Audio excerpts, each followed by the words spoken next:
So what we feared many months ago happened has finally happened. No Nations Cup for Ghana for the first time in 24 years. We knew, I think, pretty much after that last game against Sudan that it was going to happen. We are going to have to embark on a long road of recovery, of repatching our national team, of truly bringing back the love, because this AFCON qualifying campaign has absolutely sucked the energy out of everybody. And we are going to have to prove to people that the Black Stars is still a product worth keeping an eye on. I've been observing the reactions with a lot of interest. And I have to say that there will be, in the next few months, quite a few things said off the back of that. One of the things that struck me most about our national team, though, is that we, in the overall scheme of things, we know how bad the numbers were. There were a lot of things with Otto Addo's team that summed up just how ridiculously bad we've been. So, for instance, for the first time in the qualifiers, we didn't win a match at home since the group stage was introduced. In 6 matches, we won only 3. We didn't win any, sorry. We drew 3 and lost 3. We were one of only 5 countries not to have won a game in the qualifiers. The other ones include Chad, Eswatini, and a few others wanted to pull out those ones. We have generally been as bad as we could be, So to give you an idea of the teams that didn't win any game, we were countries that failed to win a match during the qualifiers.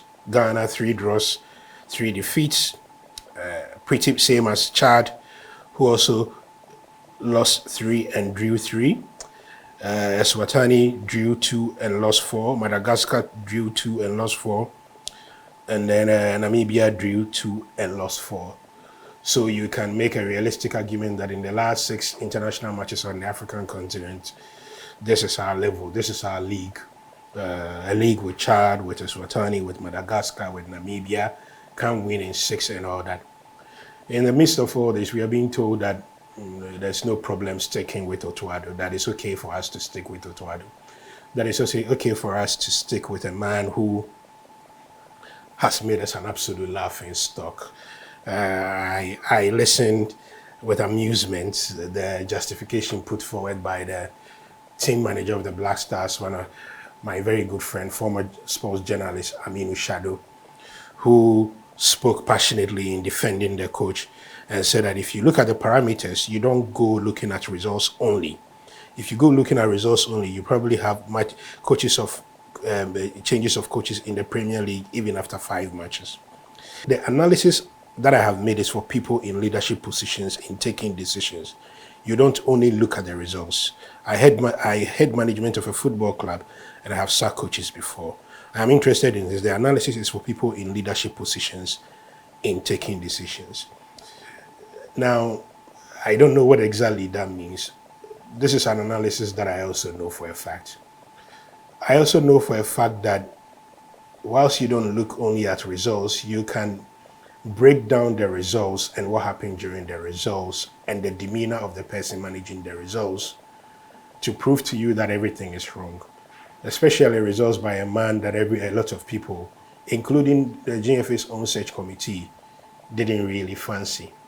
A man who didn't pass, who didn't fit the criteria set by the Football Association. A proven winner at the highest level who had won trophies, 15 years experience. He himself said that he has 12 years of coaching experience. A lot of that mainly with the under-19s and as assistant roles in various clubs and during the period that he headed the Black Stars. So whilst we may not be in leadership position, we've seen enough of Ghana football to see that a man who cannot win games against Sudan, Angola, against Niger, is not the one to take our football forward. Look, I don't make the decisions. Sadiq Adams will not make the decisions. Godfred Akutubuafu will not make the decisions. Gary Al Smith will not make the decisions. But we do know that this is despicable form. This is not form you take anywhere. This is not form where you have to be in leadership position to appreciate. Will not take Ghana football anywhere. And maybe here's a further breakdown of that form. So because we are trying to look beyond the results.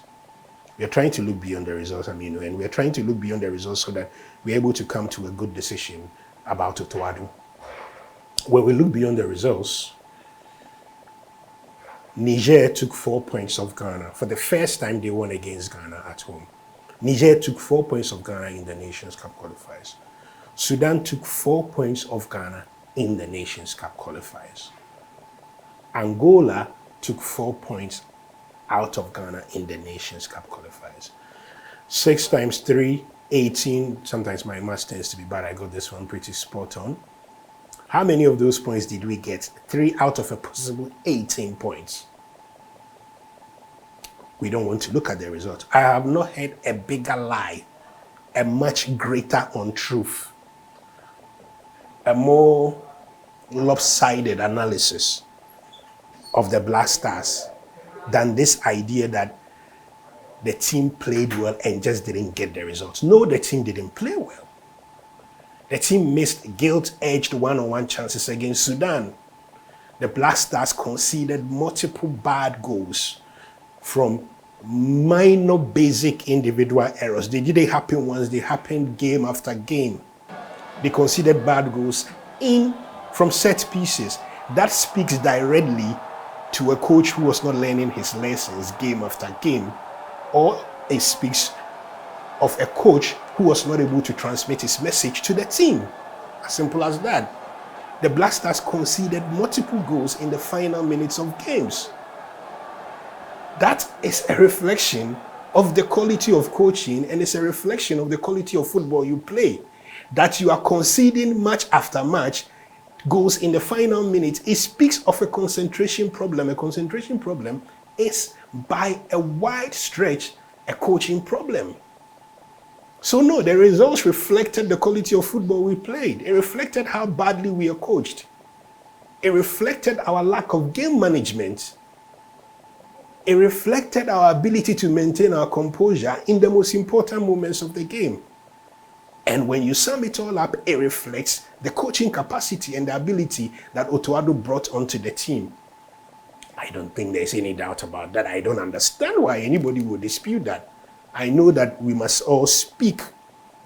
And it's a free will, so everybody can have their opinions about it and be as passionate as they can be. So I hope that that we are saying, the rest of us who find Otto Addo to be the worst thing to have happened to Ghana, the Black Stars in the last year, are not misconstrued as haters out to get revenge on the coach, because we are not. We like the national team as much as Mr. Ketokreku does, as much as Aminu Shado does, as much as John Pencil does. We just don't happen to earn a salary from it. But we like this national team. We love this national team as much as anybody. And what we've seen of this national team is a team that has done so poorly, and at an attempt to absolve the guy who should be held responsible from any blame. Otto himself has tried a lot to gaslight the whole country. He keeps reminding us of World Cup qualification. Get over it. It was in 2022. Get over it, Mr. Otto Addo. That World Cup qualification passed long ago. You were coach of a Black Stars in a qualifying campaign, played 2 games. Other people took part of the qualifiers. We paid you a handsome amount of money. We made you a hero. We gave you a contract. Move on from it. Kwesi Appiah managed and coached the Black Stars. He beat the then formidable force of Egypt by 6-1 to reach the 2014 FIFA World Cup. We sacked him when we were convinced the time was up. Ketokreku decided in 2019, for good reason, after the bad Nations Cup in 2019. For very good reason, I have to say, because that was our worst Nations Cup performance since 2008. He sacked him. We said that we wanted to move the national team forward, and that the results that Kwesi Appiah had showed in the Nations Cup and the overall performance was not reflective enough of where Ghana football wanted to be. That was a second-round finish at the Nations Cup. He qualified the team there. We sacked him. It was as simple as that. The results then reflected the football. He beat Zambia, who were then African champions, in that qualifiers, when everybody expected them to. When he qualified us to the tournament and we had We went to the tournament. None of the problems that afflicted the Black Stars of the pitch was Kwesi Appiah's doing. It was the doing of an entire country that couldn't manage a bonus policy. But it didn't matter. When it was time to make a decision and move on from him, we moved on from him in 2014. And we brought Avram Grant, who took us to the Nations Cup final the year after. Nobody told us back then that Kwesi Appiah qualified us for the World Cup, so for some reason we should let it be. And this has been the problem with Otto Addo. Almost this sense that the rest of us cannot have an opinion, cannot be upset, cannot be worried about the direction of the national team because he qualified us for the World Cup. What should we do with that information now? We are supposed to be moving forward. If anybody looks at 6 games against Niger, against Sudan, against Angola, if anybody looks at the kind of defending that led to our goal concessions, if anybody looks at the number of times we conceded goals in the final minutes of games and the rest, and says that because of that we shouldn't be speaking, and says that the results did not reflect the performance. What performance? What performance? Honestly, the results reflected everything around the team. The chaos of leadership. The results reflected the unwillingness of those players to put their leg where it matters most for Otto Addo. The result reflects his leadership. His inability to put a lid on the captaincy issue.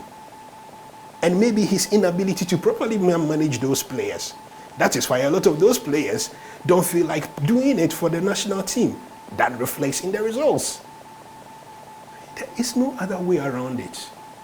But like Rahman Osman said, Kurt needs to be, the GFA president needs to understand that sometimes when it is not working, you have to just accept that it's not working and move on from it. Lai Kinsey, my good friend, was saying that, oh, you need to let him start the World Cup qualifying campaign. Lai. Milovan Raiva started the World Cup qualifying campaign when we didn't get anywhere in the Nations Cup. We sacked him, we brought Otto Addo. And Otto Addo played 2 matches against Nigeria and qualified for the Nations Cup. What was good for Raivat must be good for Otto Addo now. Otto Addo was a beneficiary of that decision. All of a sudden we are saying, oh, it's Otto Addo. No, all of a sudden we've learned the lessons of continuity. He may stay, but I hope the leadership of the Ghana Football Association can sense the anger in the environment, can sense just how upset people are. Shadow was right about something. He said that when the spirit of the nation is not with the Black Stars, they never do well. Here is the other thing. The spirit of the nation is often with the national team when they get a sense that everybody is taking decisions in the collective interest of the nation. At the moment, nobody feels like that. And this insistence on sticking with what has been an abject failure and an abject experiment will make things worse. A coach who is always reminding us how because he grew up in the German system, his mentality is, no, we don't want to hear about that mentality. We want to see that mentality reflected in the capacity of your team. A coach who has a strong mentality, and I don't disagree that he has, I am not downplaying at any moment how hard Otto Addo has worked to get to where he is. I used to run around the Accra Sports Stadium in the early 2000s and the rest to watch Otto Addo. I was a big fan when he was a player. But Otto Addo is managing this national team. And we will judge him by the standards that this national team has come to be known for. In the same way that we judge Kurt by the standards that this country has come to be known for. So please, Mr. Kutekreku, fix this problem. And let's stop this valiant attempt to try to make Otto Addo look like the best thing that happened to Ghanaians since jollof rice was introduced to this country.